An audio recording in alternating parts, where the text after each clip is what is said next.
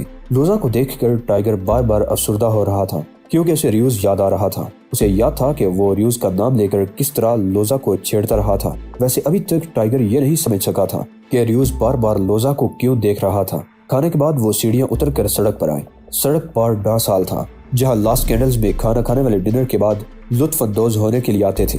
سورج ڈلنے کے بعد جو خشکی پیدا ہوئی تھی وہ اب بڑھ گئی تھی۔ ان کا پروگرام صبح تک رقص گاہ میں رہنے کا تھا، لیکن ابھی انہیں وہاں 1 ہی گھنٹہ ہوا تھا کہ لوزا نے اچانک کی شدید درد کی شکایت کی۔ وہ گھر جانے کے لیے اصرار کرنے لگی۔ ٹائیگر نے بل ادا کیا اور وہ ایک بار پھر باہر آ گئی۔